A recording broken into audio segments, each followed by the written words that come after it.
अस्सलाम वालेकुम वादा, मैं परवेज़ बट इस समय मौजूद हूँ जीएमसी डोडा में। और जीएमसी डोडा में आने का मकसद जो है, एक असर से जो है एक असॉल्ट केस जो है सामने आया है। नेमली आसिफ वानी जो आरडीडी डिपार्टमेंट के मुलाजिम हैं, बताया आसिफ वानी के साथ जो आज हमने बात की, उन्होंने बताया कि शशि गोस्वामी जो बीजेपी के सह प्रभारी है, उनकी तरफ से जो है मुझे ऑफिस में आके जो है अटैक किया गया।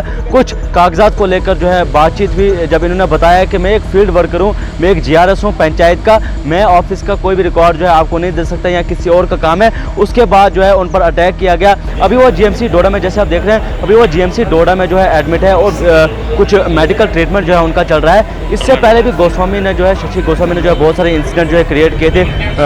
ब्लॉक ऑफिसर जो है हमारे असर है उनके लिए जो है, लेकिन डिपार्टमेंट और एडमिनिस्ट्रेशन की तरफ से जो है कोई कदम न उठाया गया। अब देखना होगा कि डिपार्टमेंट जो है इस इंसिडेंट के बाद जो है कदम उठाएगा। पहले इस रिपोर्ट में क्या वजह होगी, क्योंकि आप हॉस्पिटल में हैं और ऐसा भी सुनने में आ रहा है कि आपके ऑफिस में कुछ हाथापाई हुई, तो पूरी वजह क्या है मुझे बताएं। सर एक्चुअली कल मैं अपने ऑफिस के काम के सिलसिले में ऑफिस गया हुआ था, तो अचानक वहाँ शशि गोस्वामी जी ने आवाज़ें लगाना शुरू कर दी।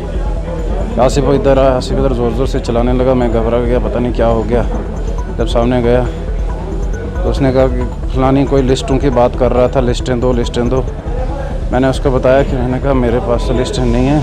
मैंने कहा ऑफिस का रिकॉर्ड, मैंने कहा ऑफिस वाले देखते हैं। मैंने कहा मैम CIC में है, वहाँ से मंगानी पड़ेगी। तो उसने कहा कि मैं किसी मैम को नहीं जानता, मुझे अभी का अभी चाहिए।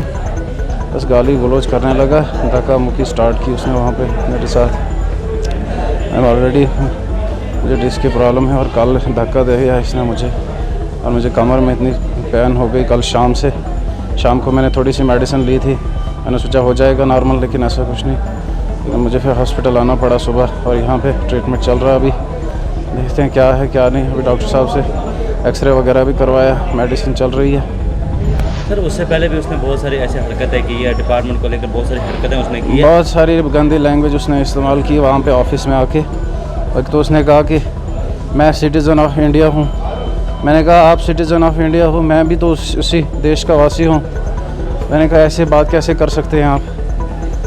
कहते नहीं, तुम लोग गद्दार हो, तुम देश के गद्दार हो। सर देश के गद्दार को लेकर सवाल करूँगा कि ऐसा भी सुनने में आया कि कुछ कम्युनिटी की बातें कही गई वहाँ पे। जी साहब, मैं कह रहा हूँ कि उसने सारी हदें वहाँ पार कर दी।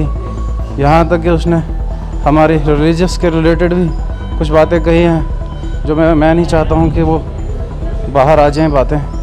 लेकिन अब यह है कि बात आप तक पहुँच चुकी है, आप बेहतर जानते हैं। हमारे अगर उसको हमारी दाढ़ी से इतनी परेशानी है, फिर आप खुद ही सोचें, क्या हमें जहाँ जीने का हक़ नहीं है क्या हम अगर पीसफुली हम वहाँ काम करते हैं। मैं उसकी पंचायत का मुलाजिम तो हूँ नहीं, मैं एक दूसरी पंचायत का मुलाजिम हूँ, और वो असर का रहने वाला है, वो वहाँ का बाशिंदा है।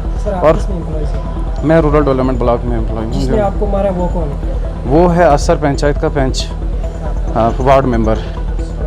जी सर डिपार्टमेंट की तरफ से क्या इंक्वायरी की गई? उसके बाद मैंने मुनासिब समझा, मैंने कहा उसने धमकी भी दी है, जान से मारने की धमकी दी। मुझे ख़तरा है, मैं इनसिक्योर महसूस कर रहा हूँ, हो सकता है कहीं भी, क्योंकि वो पार्टी का बंदा है, वो अपनी पावर्स का मिसयूज़ कर रहा है।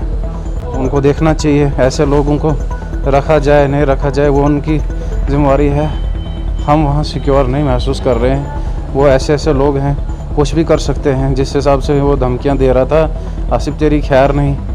और अगर उसने कुछ कदम उठा लिया, मेरा जिम्मेवार कौन है। मैंने एफआईआर के लिए मैंने एप्लीकेशन वहाँ जो है थाने में दे दी थी, और वो आगे की कार्रवाई वो करेंगे, मुझे पूरा भरोसा है।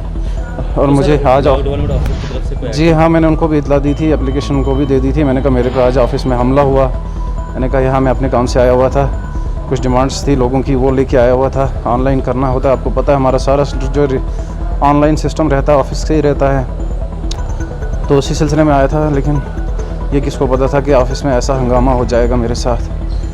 तो देख सकते मुझे एक साइड से ये पूरी ये है, यहाँ से बैग से पूरा नीचे जो है पाँव तक इस टाइम दुख रहा है, बुरी हालत है।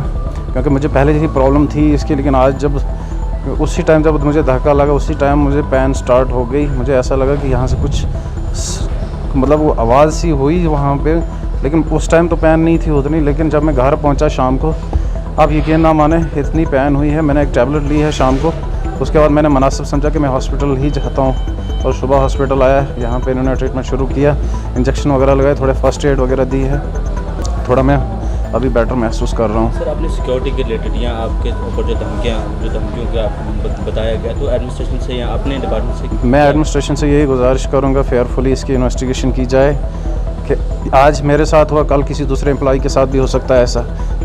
ये खाली एम्प्लॉई की बात नहीं करूँगा, जिस हिसाब से उसने कम्युनिटी बेस पे जो बातें की हैं, हिंदू मुस्लिम को लड़ाने की बातें वहाँ की हैं, मैं ये किसी भी डेमोक्रेटिक कंट्री में इन चीज़ों को गुंजाइश नहीं है। हम मुलाजिम हैं, हमें लोगों के काम करने हैं, हम उस सिलसिले में आते हैं। बाकी वो उनका क्या मसला था वो आपस में देखे, वहाँ किसी दूसरे के मसले हम पे क्यों उछालते हैं। हालांकि मेरा तो उसके साथ कोई लेन देन है ही नहीं, मैं उसकी पंचायत का मुलाजिम नहीं, मेरी पंचायत दूसरी, उसकी पंचायत, वो वार्ड मेंबर दूसरी पंचायत का। आखिर उसने ऐसा क्यों किया ये मेरी समझ से बाहर है। इसलिए मैं गुजारिश करता हूँ एडमिनिस्ट्रेशन से कि इसकी छानबीन की जाए ताकि कहीं ऐसा ना हो कल को कोई ऐसा स्टेप वो उठा ले। मेरी जान पे खतरा है, मेरी जान को खतरा है। Thank you sir. बहुत बहुत शुक्रिया आपका।